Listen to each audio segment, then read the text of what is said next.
जय हिंद साथियों, मैं आदेश आपका आपके अपने परिवार राही आदि क्लासेस में स्वागत करता हूं।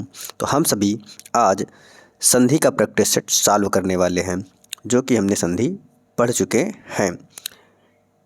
तो आज क्लास 1-2 दिन बाद हो रही है, इसके लिए सॉरी, क्योंकि थोड़ा काफ़ी ज़्यादा बिजी हो गया था इसलिए। पर अब आपकी क्लास डेली आती रहेगी। बस आप सभी अपना प्यार और सहयोग बनाए रखिएगा।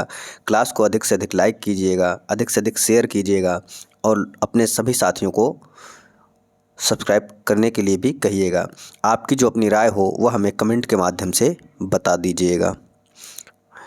तो अब हम अपनी क्लास को शुरू करते हैं। हमारा पहला क्वेश्चन है, संधि का अर्थ है। संधि का क्या अर्थ होता है? दो वर्णों के मेल से उत्पन्न आविकार है, दो वर्णों के मेल से उत्पन्न विकार है, दो वर्णों के मेल से कोई परिवर्तन नहीं है, इनमें से कोई नहीं। तो हमारा जो राइट आंसर हो जाएगा वह क्या होगा? दो वर्णों के मेल से उत्पन्न विकार है। जब दो वर्ण मिलते हैं तो वहाँ पर क्या होता है? परिवर्तन हो जाता है। तो वही हमारी क्या कहलाती है? संधि कहलाती है। तो राइट आंसर हमारा ऑप्शन बी सही हो जाएगा। अगला क्वेश्चन है, संधि कितने प्रकार की होती है? तो संधि हमें बताना है कि संधि कितने प्रकार की होती है। आप सभी जानते हैं कि संधि 3 प्रकार की होती है। कितने? संधि 3 प्रकार की होती है। कौन कौन सी? स्वर संधि और व्यंजन संधि। स्वर संधि, व्यंजन संधि और तीसरी संधि होती है विसर्ग संधि। कौन सी? विसर्ग संधि होती है। तो ये हमारी 3 प्रकार की संधि होती है। अगले क्वेश्चन पे चलते हैं। अगला क्वेश्चन है, संधि का निर्माण कितने प्रकार से होता है? तो यहाँ पर हमें बताना है कि संधि का जो निर्माण होता है वह कितने प्रकार से होता है। तो राइट आंसर हमारा क्या हो जाएगा कि संधि का निर्माण 6 प्रकार से होता है। कितने प्रकार से होता है? संधि का निर्माण 6 प्रकार से होता है। कैसे? यह आप सभी देख लीजिएगा।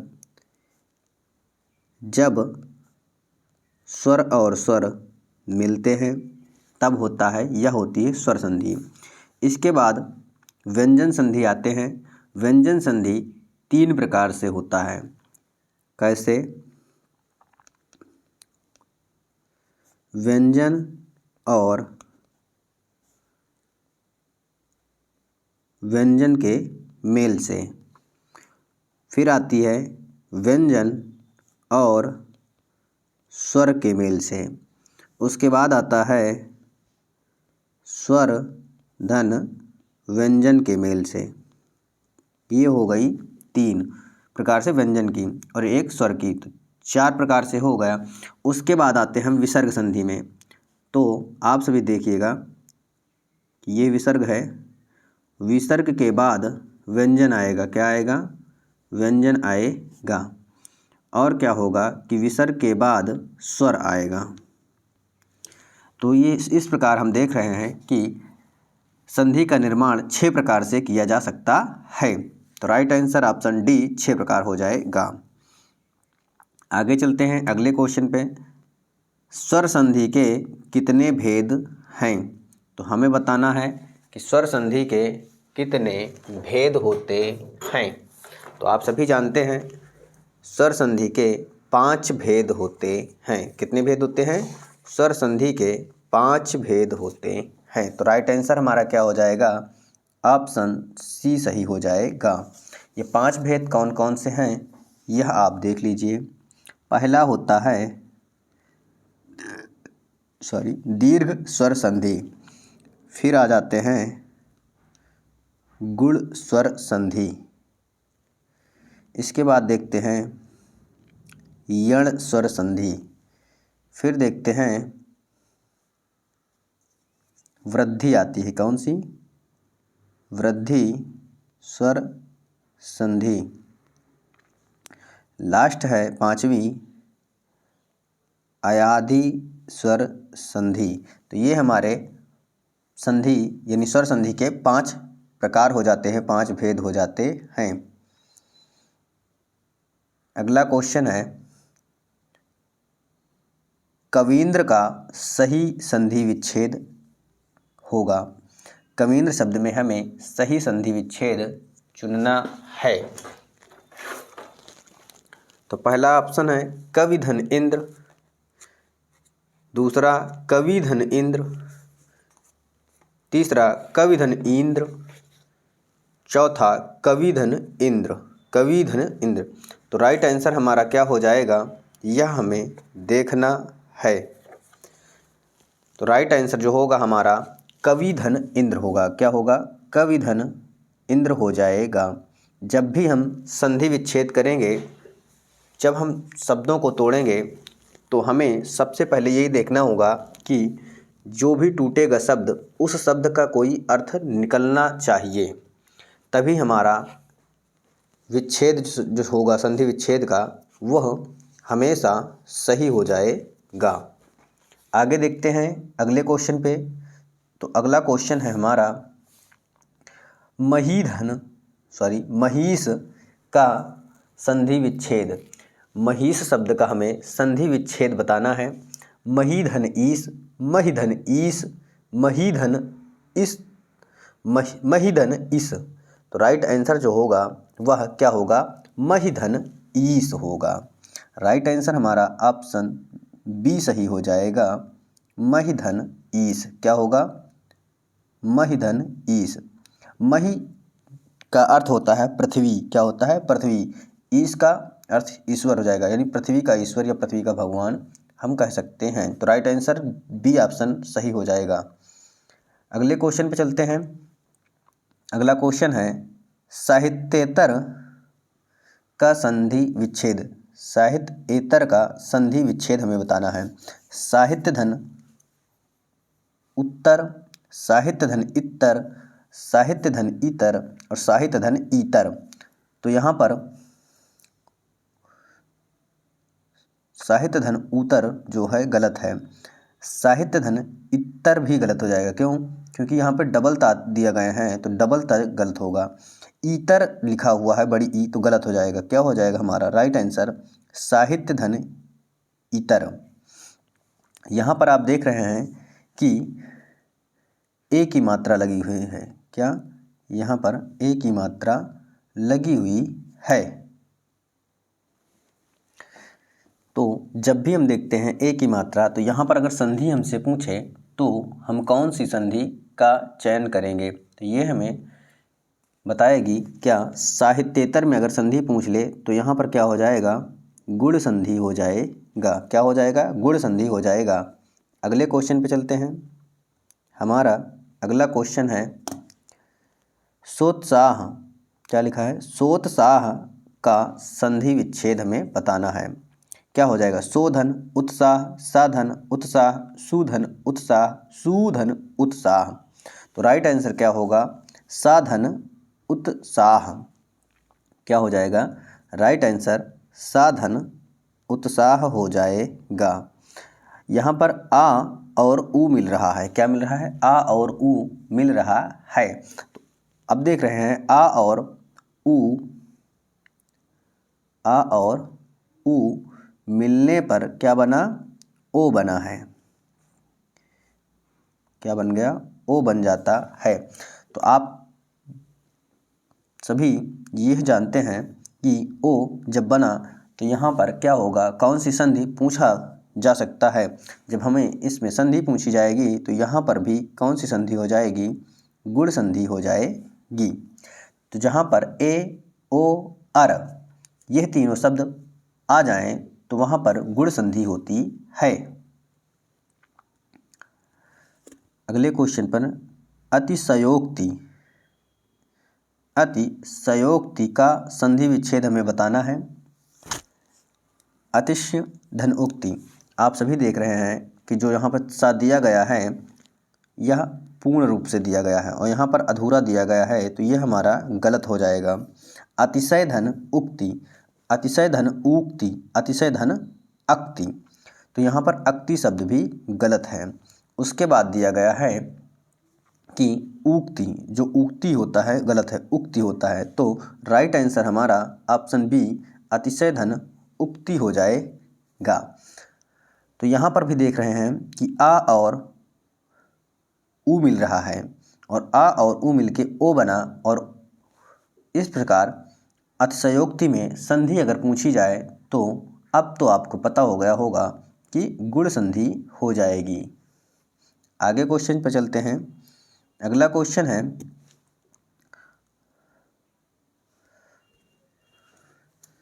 वर्षार ऋतु। तो ये है हमारा अभी गलत लिखा हुआ है, इसको हम इधर लिख लेते हैं।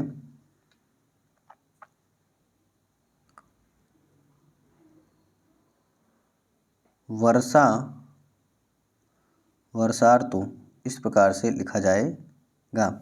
तो यहाँ पर हमसे संधि भी पूछा गया है, दीर्घ संधि है, गुण स्वर संधि है, वृद्धि संधि है या फिर यण संधि है। तो वर्षार्तु का जब हम संधि विच्छेद करेंगे तो होगा वर्षाधन ऋतु। क्या? वर्षाधन ऋतु। यहाँ पर हम देख सकते हैं कि अर आ रहा है। क्या आ रहा है? अर आ रहा है। इसका संधि विच्छेद क्या हो जाएगा कि वर्षा धन ऋतु, वर्षाधन ऋतु हो जाएगा। तो यहाँ से अर निकल रहा है, तो अर कहाँ पे होता है? गुण संधि में ए आता है, ओ आता है और अर आता है। तो यहाँ पर संधि कौन सी हो जाएगी? गुण स्वर संधि हो जाएगी।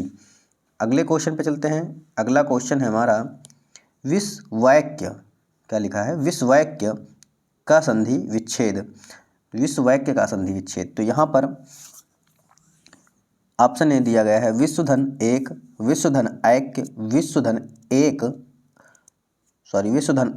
विश्वधन ऐक्या। तो यहाँ पर पहली बार तो देख लें तो या में आके मात्रा तो रहेगी ही नहीं, ऐक कोई शब्द होता नहीं है। तो राइट आंसर क्या हो जाएगा हमारा? विश्वधन ऐक्य हो जाएगा। ऑप्शन बी हमारा राइट आंसर हो जाएगा।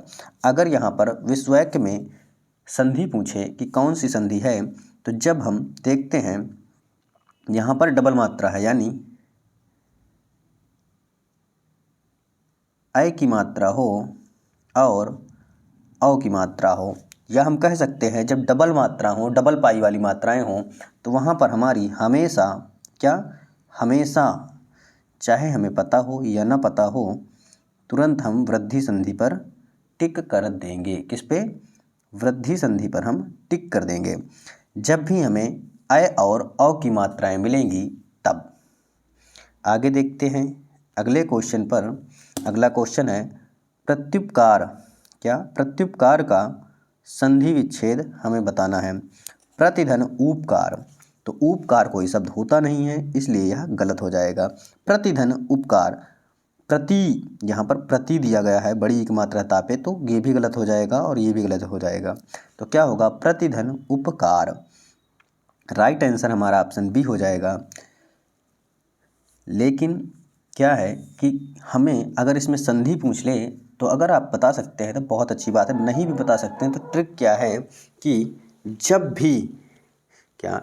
भी कहीं पर आपको अधूरा वर्ण मिल जाए दूसरे तीसरे वर्ण पर, और उसके बाद कोई भी अंतस्थ व्यंजन क्या हो अंतस्थ व्यंजन, या, रा, ला, वा, क्या? या, रा, ला, वा हो, तो वहाँ पर यण संधि हो जाएगी। कौन सी संधि हो जाएगी? वहाँ पर यण संधि हो जाएगी। तो यहाँ से आप इस ट्रिक के माध्यम से जान सकते हैं। और ई के बाद कोई भी असमान स्वर आएगा तो या में परिवर्तित होगा, ऊ के बाद कोई असमान स्वर आएगा तो वा में परिवर्तित हो जाएगा, री का रा में परिवर्तित हो जाएगा। तो ये हमारी यण संधि हो जाएगी। यानी ई, ऊ, री के बाद कोई असमान स्वर आए तो या, वा, रा हो जाता है। अगले क्वेश्चन पे चलते हैं। अगला क्वेश्चन है पर्यटन में प्रयुक्त संधि। अब यहाँ पर हमें पर्यटन में संधि बतानी है।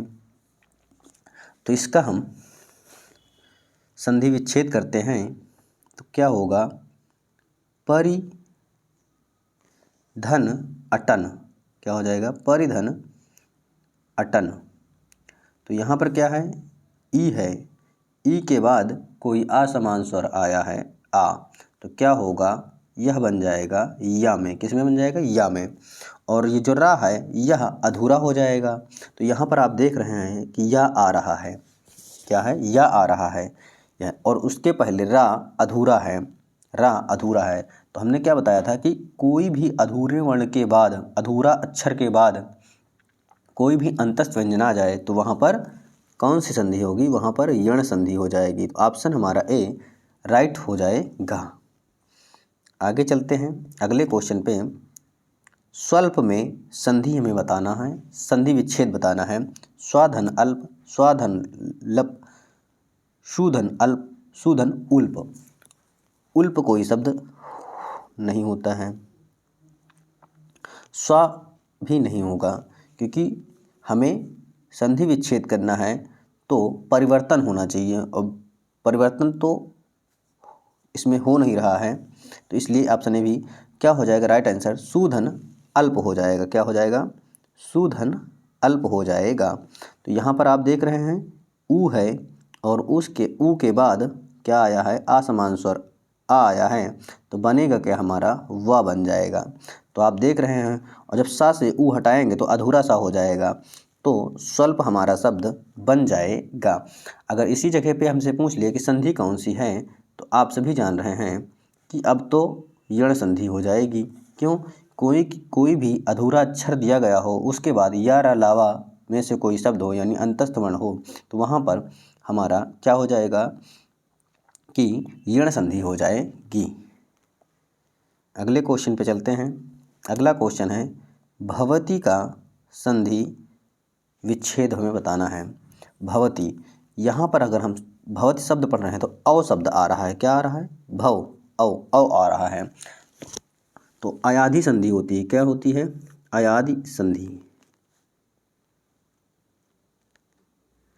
अयाधि संधि। तो अयाधि संधि में क्या होता है कि अय होता है, एक आता है अय, एक आता है आय, एक आता है औ, और एक होता है आओ। क्या आता है, आओ आता है। तो यहाँ पर देखना क्या है, आ या आ के बाद, आ या आ यानी कि दीर्घ आ हो जाएगा, के बाद कोई असमान स्वर आएगा। कैसे आएगा, कोई असमान स्वर आए, असमान, असमान यहाँ पर आप देख लीजिएगा स्वर है, आप सुनते रहिएगा। कोई असमान स्वर आए तो क्या हो जाएगा, सॉरी,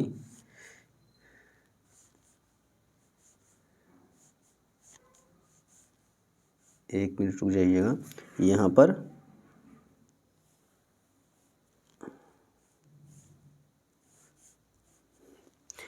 क्या होगा, ए होगा, ए होगा, उसके बाद अय होगा, फिर होगा ओ, क्या होगा, ओ होगा, उसके बाद आएगा औ, यानी ए के बाद ए अय ओ औ के बाद कोई असमान स्वर आए तो ए वाला अय में बदल जाएगा, अय वाला आय में बदल जाएगा, और ओ वाला औ में बदल जाएगा। जो औ है यह आओ में परिवर्तित हो जाएगा। तो अब आपको समझ में आ गया होगा। तो यहाँ पर क्या है, भव, औ आया है तो ओ वाला देखेंगे तो जो ओ लिखा हुआ है वही हमारा परिवर्तन में जाएगा। तो आप देख रहे हैं ओ जो है वह हो जाएगा औ में परिवर्तित होगा। तो ओ कहाँ पर है, भोधन इति और भोधन इति, तो क्या हो जाएगा, इति कोई शब्द होता नहीं है तो भोधन इति हो जाएगा। भा से निकालेंगे ओ तो ओ हो जाएगा, और ई कोई असमान स्वर, ओ और ई मिलके औ बन जाएगा। क्या बन जाएगा, औ। तो भवति शब्द बन जाएगा। तो राइट आंसर हमारा ऑप्शन बी सही हो जाएगा। आगे देखते हैं अगले क्वेश्चन पे। बस आप क्लास में बने रहिएगा, पूर्ण रूप से सहयोग कीजिएगा। बाकी मुझसे जितना हो पाता है मैं पूर्ण रूप से समझाने का प्रयास करूँगा। अब है डायन। क्या? डायन का संधि विच्छेद हमें बताना है। अभी अभी पीछे मैंने रूल बताया है कि आप पीछे देख लीजिए, डायन शब्द है तो यहाँ पर क्या है? डायन। डायन तो क्या आ रहा है? आय आ रहा है। आय आ रहा है तो यानी ए के बाद क्या आएगा? ए के बाद कोई असमान स्वर आए तो आय आना चाहिए। तो यहाँ पर आप देख रहे हैं कि आय आ रहा है तो आना क्या चाहिए? आय। आय के बाद आना चाहिए तो आय के बाद देख रहे हैं अन तो आएगा नहीं। डे के बाद अन है, यहाँ पर क्या था? आय था। तो आय आना चाहिए और डे के बाद यन। यन नहीं होगा, कोई स्वर आना चाहिए तो यहाँ ये भी गलत हो गया। यहाँ पर ओ लिखा है तो ये भी गलत होगा। डे के बाद अन हो जाएगा। क्या हो जाएगा? डे के बाद अन हो जाएगा। तो जब अय और अन यानी यहाँ पर देखें तो कोई असमान स्वर आ रहा है तो इसका ए और उसके बाद अन क्या बन रहा है? आय बन रहा है। तो यहाँ पर आपको आय नज़र आ रहा है। आगे देखते हैं अगले क्वेश्चन पे। अगला क्वेश्चन क्या कर रहा है? मट्टिका का संधि विच्छेद। अब यहाँ पर देख रहे हैं कि सभी में हलंत लगा हुआ है, यानी यहाँ से हमें विसर्ग संधि व्यंजन संधि की तरफ हम बढ़ रहे हैं। यानी हमने स्वर संधि को पढ़ लिया, अब आएगा विसर्ग संधि। विसर्ग ही नाम आ रहा है। स्वर संधि हमने पढ़ लिया, स्वर के बाद व्यंजन संधि पढ़ेंगे। व्यंजन संधि के बाद हम विसर्ग संधि की तरफ बढ़ेंगे। तो मट टीका दिया गया है तो मट धन टीका, नहीं टा तो नहीं आएगा पहले में। मत धन टीका, मच धन टीका, मह धन टीका। तो हमारा राइट आंसर हो जाएगा मत धन टीका। क्या हो जाएगा? मत धन टीका। अगले क्वेश्चन पे चलते हैं। अगला क्वेश्चन है उच्छिल। क्या दिया गया है? उच्छिल शब्द का हमें संधि विच्छेद करना है। उत धन चिल, उत धन छिल, उच्च धन छिल या कोई नहीं। इसका राइट आंसर जो होगा वह क्या हो जाएगा? उत धन छिल। उत धन छिल यानी यहाँ पे ता के बाद चा छा आएगा। ता के बाद चा छा आए तो वहाँ पर ता के स्थान पे चा में परिवर्तित हो जाएगा। किस में? चा में परिवर्तित हो जाएगा। तो राइट आंसर हमारा क्या हो जाएगा? ऑप्शन बी राइट आंसर हो जाएगा। अगले क्वेश्चन पे चलते हैं। अगला क्वेश्चन है सुवंत। क्या दिया है? सुवंत। ये ब बना लीजिएगा, सुबंत हो जाएगा। सुबंत शब्द का हमें संधि विच्छेद करना है। शुभ धन अंत, सुप धन अंत, सुप धन आंत, सूप धन अंत नहीं होगा, सुप धन अंत हो जाएगा। यानी पा वर्ग दिया गया है, उसके बाद स्वर दिया गया है, यानी पा वर्ग से तीसरे वर्ण में परिवर्तित हो जाएगा तो क्या होगा? पा फा बा में। तो सुबंत शब्द हमारा हो जाएगा राइट आंसर। अगले क्वेश्चन पे चलते हैं। अगला क्वेश्चन है हमारा पद्धति का संधि विच्छेद हमें बताना है। यदि पहला वर्ग के बाद कोई हा वर्ण आ रहा है। क्या? पहले वर्ग के बाद यदि हा आता है तो वह दध में परिवर्तित हो जाता है। किसमें? दध में, यानी आधा धा और दा में परिवर्तित हो जाता है। अब हमें देखना है पक धन हाथी, पत धन हाथी, पच धन हाथी, पत धन हानि। तो राइट आंसर क्या होगा इसका? पत धन हाथी हो जाएगा। क्या हो जाएगा? पद्धति। पत धन हाथी हो जाएगा राइट आंसर। अगले क्वेश्चन पे चलते हैं। अगला क्वेश्चन है हमारा आच्छादित। आच्छादित शब्द का संधि विच्छेद करना है। आच धन छादित, आ धन छादित, आस धन छादित, आच धन सादित। तो अभी अभी पीछे रूल बताया था कि कोई भी शब्द होगा उसके बाद छा आता है तो क्या हो जाएगा, चा में परिवर्तित हो जाएगा, यानी चा चा छा दोनों हो जाएगा। तो राइट आंसर इसका ऑप्शन बी सही हो जाएगा, आधन छादित, आधन छादित। अगले क्वेश्चन पे चलते हैं। अगला क्वेश्चन है हमारा यथेच्छा, क्या यथेच्छाया। यथेच्छाया शब्द में हमें संधि विच्छेद बताना है। यहाँ पर देखना है लास्ट में छाया लिखा होना चाहिए। तो यथेच्छ थन छाया, यथा धन इच्छा, यथा धन इच्छा से क्या हो जाएगा हमारा यथेच्छा हो जाएगा। और यहाँ पर क्या लिखा है, अथ धन इच्छा नहीं, यथा धन इच्छाया। तो राइट आंसर हमारा ऑप्शन डी सही हो जाएगा। अगले क्वेश्चन पे चलते हैं। अगला क्वेश्चन है हमारा विष्ठा। क्या दिया गया है, विष्ठा शब्द में हमें संधि विच्छेद बताना है। विधन शठा, विधन स्थ, विधन स्था और विधन स्था। तो राइट आंसर हमारा क्या होगा कि ऑप्शन सी हमारा सही हो जाएगा। यानी यहाँ पर जो तालव्य सा है और था है, यह हमेशा मूर्धन्य वाले सा में और ठा में परिवर्तित हो जाएगा। अगले क्वेश्चन पे चलते हैं। अगला क्वेश्चन है निराशा। क्या दिया गया है, निराशा शब्द में हमें संधि बतानी है कि कौन सी शब्द है, स्वर संधि, व्यंजन संधि या विसर्ग संधि। तो पहले हम देख लेंगे निराशा का विच्छेद करके, संधि विच्छेद।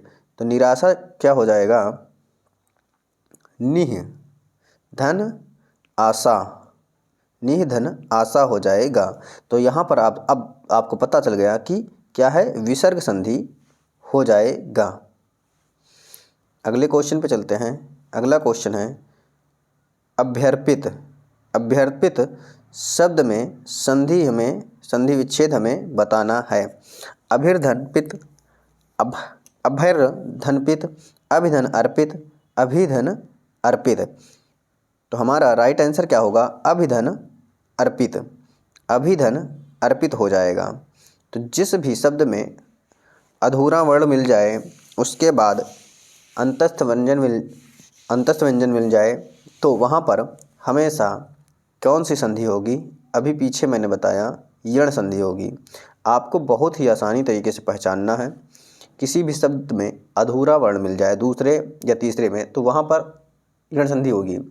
लेकिन फिर भी नहीं समझ में आता, अधूरा वर्ण के बाद अंतस्थ व्यंजन में ढूंढ लीजिएगा, पक्का वहाँ यण संधि होगी। अगले क्वेश्चन पे चलते हैं। अगला क्वेश्चन है भाव। क्या दिया गया है, भाव का हमें संधि विच्छेद बताना है। भाव धन आ, भा धन औ, भा धन आओ, भऊ धन आओ। तो अभी अयाधि संधि में बताया था ए, ऐ, ओ, औ के बाद कोई असमान स्वर आए तो ए का आय बनेगा, आय का आय बन जाएगा, ओ का औ बनेगा, औ का आओ बनेगा। तो यहाँ पर क्या है, आओ है। तो यहाँ पर देखेंगे हम, क्या देखेंगे, औ आना चाहिए। तो यहाँ पर भव धन आ हो जाएगा भाव। अगले क्वेश्चन पे चलते हैं। अगला क्वेश्चन है अभिषिक्त। अभिषिक्त का संधि विच्छेद हमें बताना है। तो राइट आंसर क्या होगा, अभिधन सिक्त, अभिधन सिक्त, अभिधन सिक्त, अभिधन सिक्त। तो राइट आंसर हमारा इसका ऑप्शन बी सही हो जाएगा। क्या हो जाएगा, बी सही हो जाएगा। तो ये जो सा है ये हमेशा ये सा मूर्धन्य सा में परिवर्तित हो जाएगा। आगे देखते हैं अगले क्वेश्चन पे सनद्ध का संधि विच्छेद हमें बताना है। समधन नद्य, सतधन नद्य, शतधन नध्य, समधन नध्य। तो राइट आंसर क्या होगा?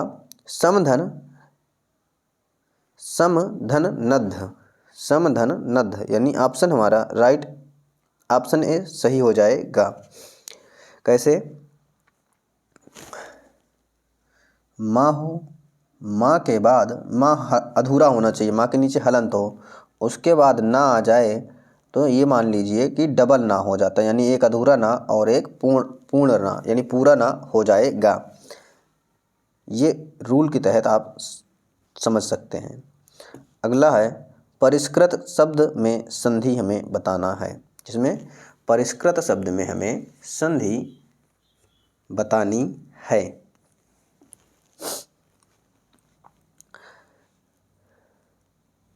तो राइट आंसर इसका क्या होगा? विसर्ग संधि होगी इसमें। किसमें? विसर्ग संधि होगी। पहले के क्या करेंगे हम?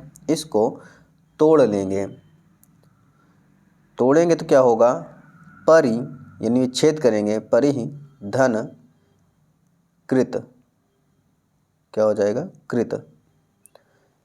तो यहाँ पर क्या है, जो विसर्ग पहले ई है, उसके बाद जब विसर्ग के बाद का खा पाफा, क्या विसर्ग के बाद का खा पाफा टाठा आए, तब विसर्ग क्या होता है कि मूर्धन्य सा में परिवर्तित हो जाता है। रूल यहाँ पर लिख लेते हैं। विसर्ग के बाद क्या आएगा? का खा टा ठा, का खा टा ठा, उसके बाद पा फा, पा फा आ जाए तो इस विसर्ग के स्थान पर क्या हो जाएगा? मूर्धन्य सा हो जाएगा। तो हमारा राइट आंसर विसर्ग संधि हो जाएगा। अगले क्वेश्चन पे चलते हैं। अगला क्वेश्चन है निधि में संधि हमें बताना है। निधि शब्द में संधि क्या हो जाएगी? स्वर संधि, व्यंजन संधि या विसर्ग संधि या कोई संधि नहीं। तो निधि शब्द में कोई भी संधि नहीं है। क्या? कोई भी संधि नहीं है। राइट आंसर डी ऑप्शन से हो जाएगा, क्योंकि अगर हमसे कोई पूछ ले कोई भी शब्द दे के किसमें संधि बता दीजिए, समास बता दीजिए, उपसर्ग या प्रत्यय, तो हर शब्द में क्या? हर शब्द में संधि, समास, उपसर्ग या प्रत्यय नहीं होता है। ये हमें ध्यान रखना है। आगे देखते हैं। अगला क्वेश्चन है हमारा परिणय का संधि विच्छेद। परिधन आयन, परिधन नय, परिधन आनय, परिधन नय। तो यहाँ पर जो राइट आंसर होगा वह ऑप्शन बी सही हो जाएगा। क्या? ऑप्शन बी सही हो जाएगा। इसमें क्या है, जो ना होता है वह रा में ना जो है वह अड़ा में परिवर्तित हो जाता है। किसमें? अड़ा में परिवर्तित हो जाता है। आगे देखते हैं अगले क्वेश्चन पे। सरोरूह, सरोरूह का संधि विच्छेद हमें बताना है। सरोरूह का सरोधन रूह, सरोधन रूह, सराधन रूह, सराधन रूह। तो राइट आंसर क्या होगा इसका? ऑप्शन डी सही हो जाएगा। क्या? सराधन रूह। जैसे मनाधन का अर्थ मनोकार, तो ओ में परिवर्तित हो रहा है। आगे देखेंगे अगले क्वेश्चन पे।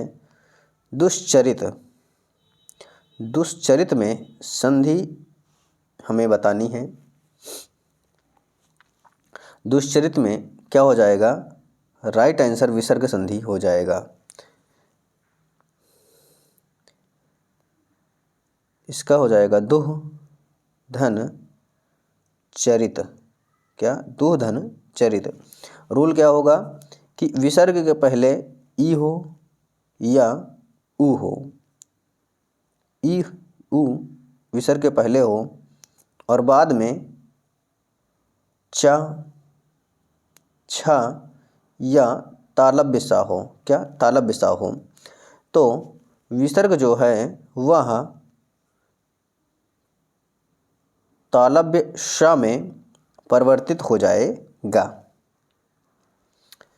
आगे देखते हैं, अगला क्वेश्चन है हमारा। अगला क्वेश्चन क्या है? धनुष टंकार, टकार लिखा हुआ है तो यहाँ पर बिंदी हो जाएगी और ये धा है, सभी में क्या है? धा लिखा हुआ है। तो धनु धन टंकार, यहाँ पर ऊ की मात्रा लगा है, ये गलत हो जाएगा। धनु धन टंकार, धनु धन इष्टंकार, तो यहाँ पे सा है इसलिए गलत हो जाएगा। राइट आंसर हमारा ऑप्शन सी सही हो जाएगा, धनु धन टंकार। ये घा नहीं है, धा से धनुष है। आगे देखते हैं अगले क्वेश्चन पे। अगला क्वेश्चन है हमारा, नमस्ते का संधि विच्छेद हमें बताना है। नमो धनते, नमः धनते, नमः धनतो, नमो धन इस्ते। क्या होगा? नमः धन ते हो जाएगा नमस्ते। यह विसर्ग संधि, नमस्ते जो है इसमें विसर्ग संधि है। आगे देखते हैं अगले क्वेश्चन पे। यजुर्वेद शब्द का हमें संधि विच्छेद बताना है। किसका? यजुर्वेद का हमें संधि विच्छेद बताना है। यजुः धन ऋवेद, यजु धन वेद, यजुः धन वेद, यजुः धन वाद। तो राइट आंसर क्या होगा? ऑप्शन सी सही हो जाएगा, यजुः धन वेद। अगले क्वेश्चन पे चलते हैं। अगला क्वेश्चन है, यस इच्छा, क्या? यस इच्छा का संधि हमें बतानी है, संधि विच्छेद बताना है।